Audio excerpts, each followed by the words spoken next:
Hello everyone, I Dr. Bhavna Agarwal, Faculty of Physiotherapy at Institute of Public Health and Hygiene, Mahipalpur. मुझे 12 साल का experience है physiotherapy department में। Physiotherapy है क्या? ये कोर्स क्या है? फिजियोथेरेपी होते कौन है? फिजियोथेरेपी, ये थेरेपी वर्ड क्या है? तो स्टूडेंट्स, हम जानते हैं क्या होता है बैचलर ऑफ फिजियोथेरेपी या बीएससी इन फिजियोथेरेपी। तो ये बीएससी कहाँ होती है और बैचलर ऑफ फिजियोथेरेपी कहाँ होती है, ये भी हम जानेंगे। तो पहले हम समझ लेते हैं what is bachelor of physiotherapy and BSc in physiotherapy. क्या ये दोनों अलग है? No. BSc bachelor of physiotherapy का मतलब है आप बैचलर ग्रेजुएटेड होंगे जब आप 11th-12th करते हैं, स्कूल से निकलते हैं, वो जो कॉलेज में आते हैं, तो कॉलेज में आने के बाद क्या करते हैं? ग्रेजुएशन। तो this is a graduation course in paramedical sciences के अंदर कोर्स करना bachelor of physiotherapy. Bachelor of physiotherapy का मतलब क्या है? It's contain the therapy course in physical exercises, physical modalities and some fitness procedure for those patients which are not treated by medications and surgery।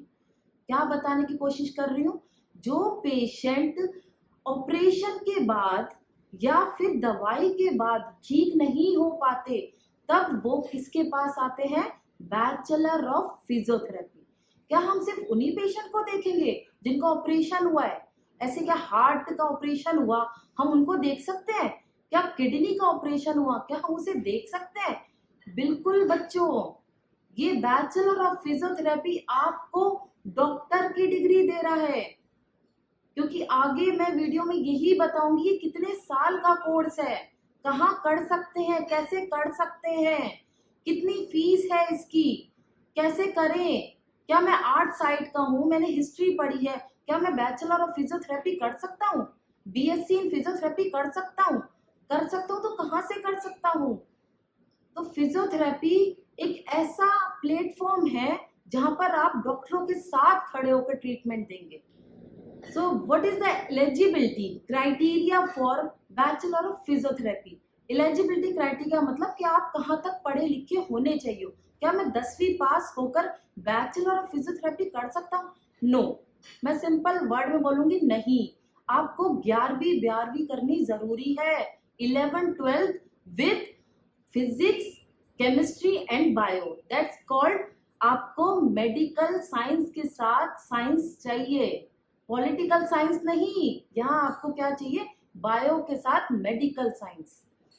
हम मतलब arts ले रहे हैं और उसके साथ हम ले सकते हैं? नहीं। आप bachelor of physiotherapy, BSc in physiotherapy 11th class में जब आप साइंस साइड में बायो लेंगे तभी आप ये कोर्स कर सकते हैं। आपको इसमें 55% मार्क्स बिल्कुल चाहिए। आप सोचे मैं तो 40% मार्क्स लेके आता हूँ, देखिए हो जाएगा। जब आपकी कंपार्टमेंट आई हुई है, बट आप कंपार्टमेंट के बाद अगर 55 ले रहे हैं तो आपका यहाँ एडमिशन बिल्कुल पक्का है। 55% मार्क्स किस में चाहिए? आपके पीसीबी की पूरी परसेंटेज निकलती है। अगर आपकी फिजिक्स में 60% आए हैं, आपकी केमिस्ट्री में 50% आए हैं, बट आपके बायो में 70% आए हैं, लोग 90 ले रहे हैं। यार हमारा तो 90 आए नहीं, हम तो 50% वाले हैं, क्या मेरा एडमिशन नहीं होगा? बिल्कुल होगा। 50-55% वालों का एडमिशन पॉसिबल है। आप डायरेक्ट एडमिशन ले सकते हैं। ये प्रोसीजर है। कैसे ले सकते हैं? There are so many institute. यहाँ दिल्ली में, इंडिया में बहुत सारे इंस्टीट्यूट हैं, बहुत सारे कॉलेज हैं, बहुत सारी यूनिवर्सिटीज हैं जो आपको प्रोवाइड कर रही हैं। कब क्या चीज प्रोवाइड कर रही है? Bachelor of physiotherapy, BSc in physiotherapy. आपको बैचलर ऑफ फिजियोथेरेपी के लिए क्या स्किल्स चाहिए?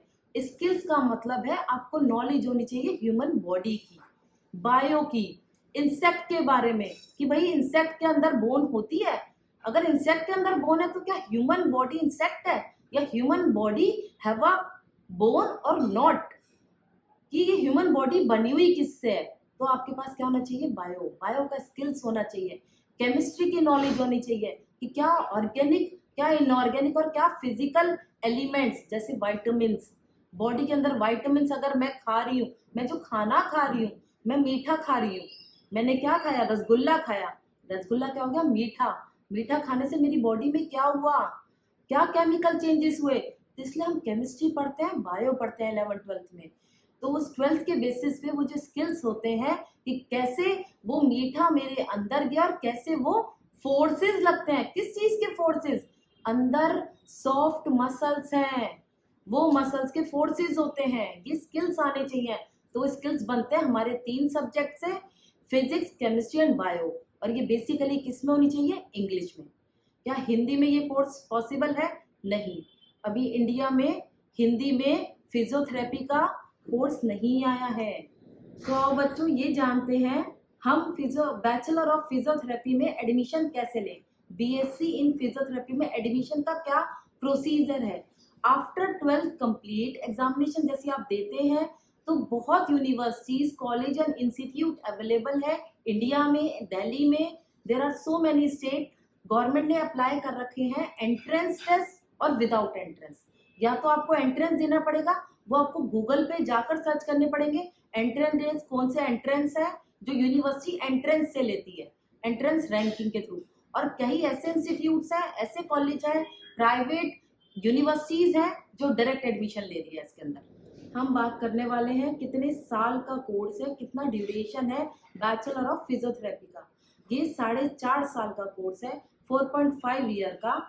इसमें इंक्लूड है 4 साल की पढ़ाई जो आप किसी इंस्टीट्यूट में, कॉलेज में या यूनिवर्सिटी में जाकर रेगुलर बेसिस पे करते हैं, ठीक है। देन जो आपको 6 महीने की इंटर्नशिप करनी पड़ती है। तो ये टोटल अगर मिला के कोर्स करते हैं तो अगर हम बोले तो 5 साल लग जाते हैं।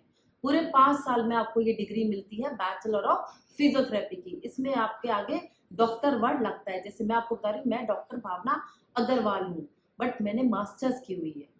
तो मास्टर्स अगर आपने की हुई तो बैचलर्स के बाद नहीं लग सकता, बैचलर्स के बाद भी आप डॉक्टर लगेगा, क्योंकि ये 5 साल का कंप्लीट कोर्स है जो मैंने आपको पहले बताया था 4.5 साल का। तो 4.5 साल को अगर हम करें तो वो 5 साल लग जाते हैं। अब हम बात करते हैं सिलेबस के बारे में। सिलेबस मतलब क्या जानेंगे हम फिजियोथेरेपी में।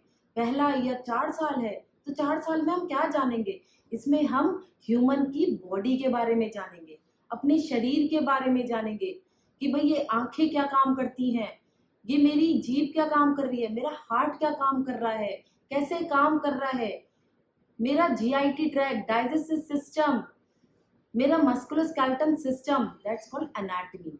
एनाटॉमी फिजियोलॉजी बताता है structure and function of human body. Then जो मेन सब्जेक्ट है वो है इलेक्ट्रोथेरेपी एंड एक्सरसाइज थेरेपी।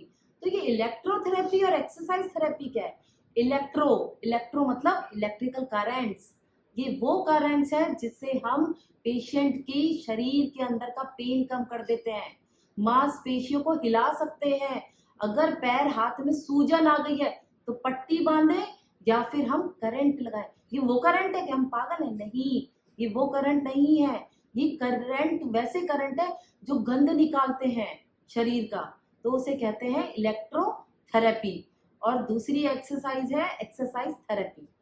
ये ऐसे सब्जेक्ट हैं जिनसे हम डॉक्टर बनते हैं। जैसे डॉक्टर क्या करता है, आप डॉक्टर के पास जाते हैं, डॉक्टर साहब मेरे ना घुटने में दर्द है। अच्छा जी, घुटने में दर्द है, तो डॉक्टर क्या बोलता है जी, ये दवाई खा लो। एक तो दर्द की दवाई देगा, एक विटामिन देगा, एक कैल्शियम की देगा और एक बाम लगाने को बोलेगा। दूसरा कहेगा गर्म पानी या ठंडे पानी की सिकाई कर लो। वो ठंडे और गर्म पानी की जो सिकाई देनी है वो फिजियोथेरेपी जानता है कि कब देनी है। तो ये पढ़ाई उससे रिलेटेड है कि ठंडा और गर्म कैसे देना है। जैसे मैं बताती हूँ, अगर कोई गर्म चीज जल रही है, गर्म चीज के पास अगर आप जाओगे तो क्या आप स्वेटर पहनना पसंद करोगे, नहीं ना, आप स्वेटर रिमूव कर दोगे। ऐसी अगर मेरी बॉडी का टेम्परेचर ज्यादा हो, जैसे मुझे फीवर, तो मुझे क्या होगा, फीवर में स्वेटिंग आनी शुरू हो जाएगी। बट यही अगर मैं कोल्ड थेरेपी करूं, फीवर में क्या होता है 105 बुखार आ गया जी, लगा दो ठंडी पट्टियां, तो अब ठंडी पट्टियों से तो ट्रीटमेंट कर रहे हो। ये पुराना तरीका था ठंडी पट्टियां, पर पुराना तरीका नहीं है। फिजियोथेरेपी में यही चीज सिखाई जाती है। बैचलर ऑफ फिजियोथेरेपी में ये चीज बहुत अच्छे से सिखाई जाती है कि ठंडे गर्म पानी की सिकाइयाँ किस किस तरीके से दें। खाली गर्म पानी करके, या ठंडे पानी को, या गर्म पानी की बोतल भर ले, या ठंडे पानी की बाल्टी रख ले। नहीं नहीं नहीं, अब ठंडे पानी के लिए क्रायोथेरेपी, ये किस में पढ़ेंगे? इलेक्ट्रो एंड एक्सरसाइज थेरेपी में। ठीक है, इसमें मेडिसिन भी पढ़ा जाता है। अब एक साल में आपने ये पढ़ लिया, दूसरे साल में अंदर फिजिक्स। फिजिक्स क्यों इंपॉर्टेंट थी? फोर्सेस, कितने तरीके के हमारे बॉडी में फोर्स लग रहे हैं। सो बैचलर ऑफ फिजियोथेरेपी के सेकेंड ईयर में क्या पढ़ना है? इसमें हम मेडिसिन के बारे में पढ़ते हैं, सर्जरी के बारे में पढ़ते हैं। मेडिसिन का मतलब दवाइयाँ, हाँ बच्चों, फार्मा, कि भाई अगर क्रोसिन दे रहे हो तो क्यों दे रहे हो? बुखार उतारने के लिए तो आप क्रोसिन के बारे में पढ़ते हो। क्यों? क्रोसिन पैरासीटामोल हमारी बॉडी में जाकर कहाँ लगती है, कैसे ब्लड में घूमती है, ये भी आपकी पढ़ाई है। फार्मा, सर्जरी, सर्जरी क्यों पढ़नी है? आपको सर्जरी करनी है? नहीं, आपको सर्जरी नहीं करनी, बट सर्जरी होने से पहले जो फिजियोथेरेपी डॉक्टर बोलता है और सर्जरी होने के बाद जो हम फिजियोथेरेपी करते हैं, इसलिए आप सेकेंड ईयर में सर्जरी भी पढ़ेंगे था। इसी में ही आप एक मेन सब्जेक्ट पढ़ेंगे, biomechanics. What is the meaning of biomechanics? Bio मतलब बॉडी की मूवमेंट के थ्रू जो फोर्सेस लग रहे हैं। मैकेनिक्स का मतलब there are so many force. क्या आप बैठे बैठे गिर जाते हैं? नहीं ना। मैकेनिक्स का मतलब है आपकी बॉडी का बैलेंस। आप भागते भागते गिर जाते हैं? नहीं। खड़े खड़े गिर जाते हैं? नहीं। हमारी बॉडी के अंदर बैलेंस है। तो इस बैलेंस को पढ़ने के लिए, इस कोऑर्डिनेशन को पढ़ने के लिए हमारे पास सब्जेक्ट है बायोमैकेनिक्स। ये बताता है फोर्सेस के बारे में। अब बच्चों पढ़ो, थर्ड ईयर में क्या पढ़ा जाता है? थर्ड ईयर में हम पढ़ते हैं ऑर्थो। ऑर्थो का मतलब हड्डियों के बारे में। अब भाई फ्रैक्चर हुआ, अब शरीर में तो 206 हड्डियां हैं। अब 206 हड्डियां सर में भी है, ये स्कल है, ये दांत है, ये भी टूटता है एक्सीडेंट में, ये हाथ भी टूटता है, नीचे पैर भी टूटते हैं। तो there are so many fractures. अब वो फ्रैक्चर्स का ट्रीटमेंट आना चाहिए। क्या मैम, मैं फ्रैक्चर का ट्रीटमेंट मैं करूंगा? हाँ बच्चों, आप ऑर्थो वालों के साथ मिलके करोगे। जब मैं गई थी मेरे साथ यही हुआ था। ऑर्थो वाले ने यही बोला था कि आप सर्जरी करें। नहीं, मैंने कहा नहीं यार, मैं सर्जरी नहीं कर सकती। तो कहता नहीं, आप सर्जरी देखो, जिससे आपको पता चले कि मैंने कैसे ऑपरेट किया है, अब आप कैसे इसे चलाओगे। मेरा काम सिर्फ सर्जरी करना था, बट एक बैचलर फिजियोथेरेपी का काम है इसको चलाना। तो थर्ड ईयर में क्या करना है? Ortho, ortho and PT ortho. तो फोर्थ ईयर में न्यूरो एंड कार्डियो। न्यूरो और कार्डियो का मतलब न्यूरो से रिलेटेड प्रॉब्लम, जैसे स्ट्रोक आना, स्पाइनल कॉर्ड इंजरी होनी, इपिलेप्सी आना, मिर्गी के दौरे पड़ना, छोटे छोटे बच्चे पैदा होते हैं, hydrocephalus, cerebral palsy. There are so many patients of ये बोलो, छोटे छोटे बच्चे जो हैं वो सफ़र करते हैं कि डिलीवरी हुई नहीं, बच्चा बोल नहीं पाया, ऑटिज्म का बच्चा, उनकी भी फिजियोथेरेपी होती है। तो आप 4 साल में न्यूरो की कंडीशंस भी पढ़ोगे और कार्डियो की भी, cardio and pulmonary, pulmonary lungs से रिलेटेड। तो आप ये देखो ना, बैचलर फिजियोथेरेपी में बच्चों आपने कार्डियो से भी पढ़ लिया, आपने न्यूरो का भी पढ़ लिया, आपने ऑर्थो का भी पढ़ लिया, तो बचा क्या? जीआई डायरेक्ट सर्जरी में पढ़ोगे, इवन आप गायनी भी पढ़ोगे, पीडियाट्रिक्स छोटे बच्चों के बारे में भी पढ़ोगे, जीरियाट्रिक्स, जीरियाट्रिक्स मतलब बुढ़ों के बारे में भी पढ़ोगे। जब ओल्ड एज हो जाती है, बंदा नहीं चल पाता, उसको दर्द होता है। तो आप ये सोचो, बैचलर ऑफ फिजियोथेरेपी 4 साल का कोर्स है, उसमें इतने सारे सब्जेक्ट हैं जिससे आपको पूरी डॉक्टर लाइन से आपको जोड़ा जाता है। सो बच्चों, अब बात करते हैं इस कोर्स की फीस के बारे में कि कितनी फीस लगेगी। बच्चों, इसके लिए आपको जिस यूनिवर्सिटी में, जिस इंस्टीट्यूट में, जिस कॉलेज में एडमिशन लेना है, तो आपको उसकी वेबसाइट पे जाकर या उस कॉलेज में जाकर उस कैंपस में विजिट करके पूछना पड़ेगा कि यहाँ की फीस कितनी है, क्योंकि एंट्रेंस के थ्रू कोई स्कॉलरशिप है या नहीं है। अगर डायरेक्ट एडमिशन लेनी है तो कितनी फीस है, वो सब आपको उनके ब्रोशर्स में या फिर गूगल पे उनकी वेबसाइट पे मिलेगी। आओ बच्चों, ये जानते हैं बैचलर ऑफ फिजियोथेरेपी करने के बाद, बीएससी इन फिजियोथेरेपी करने के बाद हमारे पास क्या जॉब्स हैं, हम कैसे पैसे कमा सकते हैं, हमारे क्या प्रोस्पेक्टस हैं, कहाँ जॉब मिलेगी। आपके पास बहुत सारी अपॉर्चुनिटी है। सबसे पहली अपॉर्चुनिटी बताऊं, जैसे ही आप 4.5 साल कंप्लीट करोगे, आपको पता चलेगा कौन सी मशीन्स खरीदनी है इलेक्ट्रोथेरेपी की, जिससे आप पेन कम कर पाओ, तो आप खुद का क्लिनिक खोल सकते हो। क्योंकि आपके पास एक रजिस्ट्रेशन नंबर होगा इंडिया की तरफ से, दिल्ली की स्टेट गवर्नमेंट की तरफ से। जब आप खुद एक डॉक्टर लाइन में आ चुके हैं तो आप खुद अपना एक सेंटर खोल सकते हैं। दूसरा मैं बताऊं, आप किसी हॉस्पिटल में, कितना भी बड़ा हॉस्पिटल हो, BLK, मेदांता, गंगाराम, क्योंकि जब आप इंटर्नशिप इतने बड़े बड़े हॉस्पिटल्स में करोगे, GB पंत, RML, यहाँ पे खूब वैकेंसीज निकलती हैं। आप रेगुलर चेक करो गूगल पे जाकर, DSSP की, दिल्ली सबऑर्डिनेट सर्विस की, एम्स की, हर जगह वैकेंसीज निकलती हैं आफ्टर बैचलर ऑफ फिजियोथेरेपी के बाद, कि आप आराम से अप्लाई करके यहाँ पे जॉब ले सकते हैं। इवन प्राइवेट इंस्टीट्यूट्स में आपको जॉब मिल सकती है और हॉस्पिटल्स में मिल सकती है। इवन प्राइवेट सेंटर्स में जॉब मिल सकती है। प्राइवेट सेंटर मतलब छोटे छोटे हॉस्पिटल्स खुले होते हैं, मल्टी स्पेशलाइजेशन, वहां पे आजकल हर जगह फिजियोथेरेपी की जरूरत है। और अब तो और दिल्ली में इतना ज्यादा स्कोप बढ़ गया है, हर जैन मंदिर में, इवन गुरुद्वारे में भी आपको फिजियोथेरेपी चाहिए। लोग कहते हैं भाई तू होम्योपैथिक वाला मत बिठा, तू फिजियोथेरेपी बिठा ले, कि भाई मुझे दवाई नहीं खानी, तुम फिजियोथेरेपी लगाओ कि मेरे दर्द को आराम मिले। तो फिजियोथेरेपी तो बहुत स्कोप है बच्चों। आप अपना खुद का क्लिनिक, हॉस्पिटल में जॉब, किसी भी सेंटर में जॉब, बैचलर ऑफ फिजियोथेरेपी का आपको सारी लाइनें खुली हुई हैं। आप घर में बैठ ही नहीं सकते। आप खुद ही आपके घर में कहीं पे भी जाओगे ना, अच्छा आप फिजियोथेरेपिस्ट हो, वो खुद ही पूछ लेगा। आराम से पैसे लो। भाई डॉक्टर क्या करता है, यही तो करता है, 1000 रुपए दे और दवाई लिखवा। ऐसी सेम आप, भाई मुझे 1000 रुपए दे और सीधा जो भी आप फीस लो, जो भी डॉक्टर्स की फीस चल रही है, आप उस रिकमेंड करो कि आप ये एक्सरसाइज कर सकते हैं, आप ये मशीन लगाएं, उससे आपको आराम पड़ेगा। बैचलर ऑफ फिजियोथेरेपी करने के बाद कितनी सैलरी होगी? सैलरी बच्चों बेसिक जो स्टार्ट की जाती है वो 15,000 से भी स्टार्ट करी जाती है, 25,000 से भी, according your skills, according your knowledge. For example, आपने गंगाराम से आपने इंटर्नशिप करी, आपने 4.5 साल कंप्लीट करे, ठीक है। ड्यूरिंग दैट आप होम विजिट्स कर रहे हो।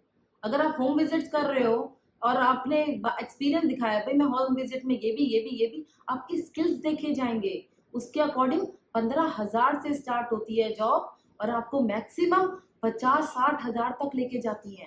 एक्सपीरियंस जैसे जैसे बढ़ता जाएगा कि भाई मैंने 5 साल का तो कोर्स करा है, अब 1 साल का एक्सपीरियंस ऐड ऑन करो, कि भाई पढ़ाई के बाद 5 साल के बाद जो आपका एक्सपीरियंस है, 1 साल का हो गया, 2 साल का, अगर 35,000 की आपकी जॉब लगी है तो आपकी सैलरी बढ़ती चली जाती है 10, 15, 20% according your skills and experience.